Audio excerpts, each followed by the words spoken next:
Assalamualaikum warahmatullahi wabarakatuh. Alhamdulillah, salatu wassalamu ala rasulillah, amma ba'du. Teman-teman semua yang dirahmati Allah, kali ini kita akan membahas tentang masa kejayaan Islam. Di dalam pembahasan mengenai masa kejayaan Islam, kita bagi menjadi beberapa bagian. Periodisasi sejarah Islam, masa kejayaan Islam, tokoh-tokoh pada masa kejayaan Islam, faktor pendukung kejayaan Islam, dan bangunan bersejarah peninggalan masa kejayaan Islam. Periodisasi sejarah Islam. Harun Nasution dalam buku Islam ditinjau dari berbagai aspeknya, membagi sejarah Islam ke dalam 3 periode besar sebagai berikut. Yang pertama, periode klasik, tahun 650 sampai 1250. Periode klasik merupakan periode kejayaan Islam yang dibagi ke dalam 2 fase, yaitu fase ekspansi integrasi, yaitu antara tahun 650 sampai tahun 1000, dan yang kedua fase disintegrasi antara tahun 1000 sampai 1250. Yang kedua periode pertengahan, yaitu antara tahun 1250 sampai 1800. Periode pertengahan merupakan periode kemunduran Islam yang dibagi ke dalam 2 fase, yaitu fase kemunduran tahun 1250 sampai 1500 Masehi dan fase munculnya ketiga kerajaan besar 1500 sampai 1800. Yang ketiga, periode modern, yaitu tahun 1800 dan seterusnya. Periode modern merupakan periode kebangkitan umat Islam yang ditandai dengan munculnya para pembaharu Islam. Masa kejayaan Islam. Masa kejayaan Islam terjadi pada sekitar tahun 650 sampai 1250. Periode ini disebut periode klasik. Pada kurun waktu itu, terdapat 2 kerajaan besar, yaitu Kerajaan Umayyah atau yang sering disebut dengan Daulah Bani Umayyah, dan Kerajaan Abbasiyah yang sering disebut Daulah Bani Abbasiyah. Pada masa pemerintahan Daulah Bani Umayyah, kejayaan Islam ditandai dengan meluasnya wilayah kekuasaan Islam dan berdirinya bangunan-bangunan sebagai pusat dakwah Islam. Ibu kota Daulah Bani Umayyah. Daulah Bani Umayyah periode pertama beribu kota di Damaskus, Syria. Sedangkan pemerintahan Daulah Bani Umayyah periode kedua berada di Cordoba, Spanyol. Nama dinasti ini dirujuk kepada Umayyah bin Abdi Syams, yaitu kakek buyut dari khalifah pertama Bani Umayyah, yaitu Muawiyah bin Abi Sufyan. Daulah Bani Abbasiyah. Kejayaan Islam pada masa ini ditandai dengan pesatnya perkembangan ilmu pengetahuan. Daulah Bani Abbasiyah beribu kota di Baghdad. Bani Abbasiyah dirujuk kepada keturunan dari paman Nabi Muhammad yang termuda, yaitu Abbas bin Abdul Muthalib, dan khalifah pertamanya yang memimpin dinasti Bani Abbasiyah ini adalah Abu Abbas al-Saffah. Tokoh-tokoh pada masa kejayaan Islam. Di bawah kepemimpinan Bani Umayyah dan Bani Abbasiyah, Islam mengalami masa kejayaannya. Hal ini ditandai dengan munculnya para ulama, para pemikir dan ilmuwan yang ahli di berbagai bidang. Di antaranya, di bidang filsafat ada Al-Kindi, Al-Farabi, Ibnu Rushd, Al-Ghazali, dan Ibnu Sina yang juga seorang dokter. Di bidang kedokteran ada Jabir bin Hayyan yang terkenal sebagai bapak kimia, Hunain bin Ishaq, ahli mata, dan Ibnu Sina yang terkenal sebagai bapak kedokteran modern, dan Ar-Razi, ahli campak dan cacar. Di bidang matematika ada Umar Al-Faruqan yang merupakan arsitek kota Baghdad, dan Al-Khawarizmi, penemu aljabar. Di bidang astronomi ada Al-Farazi, penemu astrolog. Di bidang fikih ada Imam Abu Hanifah, Imam Malik bin Anas, Imam Syafi'i, dan Imam Hambali. Di bidang tasawuf ada Hasan Al-Basri, Rabi'ah Al-Adawiyah, dan Imam Al-Ghazali. Di bidang tafsir ada Abdullah bin Abbas, Abdullah bin Mas'ud, Sa'id bin Jabir. Di bidang ahli hadis ada Imam Bukhari, Imam Muslim, Ibnu Majah, Abu Daud, At-Tirmizi, dan lain-lain. Beberapa tokoh pada masa kejayaan Islam. Kita akan mencoba sedikit mengulas beberapa tokoh pada masa kejayaan Islam. Di antaranya yang pertama adalah Ibnu Rushd. Beliau lahir di Cordoba, Spanyol pada tahun 520 Hijriah dan wafat di Marrakesh atau Maroko pada tahun 595 Hijriah.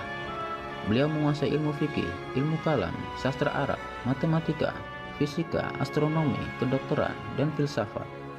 Karya-karya beliau antara lain kitab Bidayat Al-Mujtahid, kitab yang membahas tentang fikih. Berikutnya adalah Imam Al-Ghazali. Nama lengkapnya adalah Abu Hamid Al-Ghazali. Beliau lahir di desa Ghazalah dekat Tus, Iran Utara pada tahun 450 Hijriah. Beliau wafat pada tahun 505 Hijriah di Tus juga. Beliau dididik dalam keluarga dan oleh guru yang zuhud, hidup sederhana dan tidak tamak terhadap duniawi. Di antara kitab karya beliau yang terkenal adalah kitab Ihya Ulumuddin, yaitu kitab yang membahas tentang masalah-masalah ilmu akidah, ibadah, akhlak, dan tasawuf. Berikutnya adalah Al-Kindi. Nama lengkap beliau adalah Yakub bin Ishaq Al-Kindi.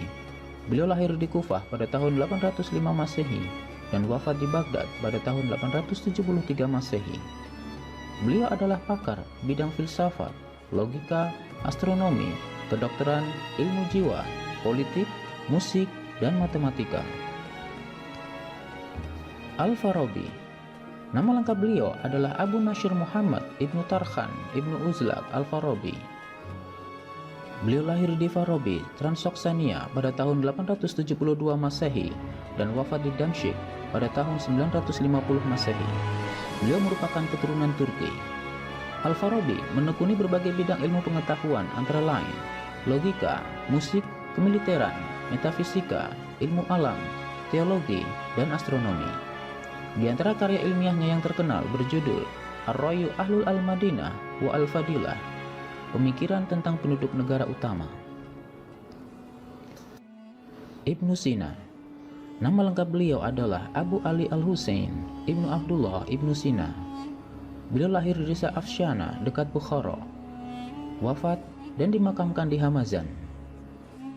Beliau mempelajari bahasa Arab, geometri, fisika, logika, ilmu hukum Islam, teologi Islam, dan ilmu kedokteran.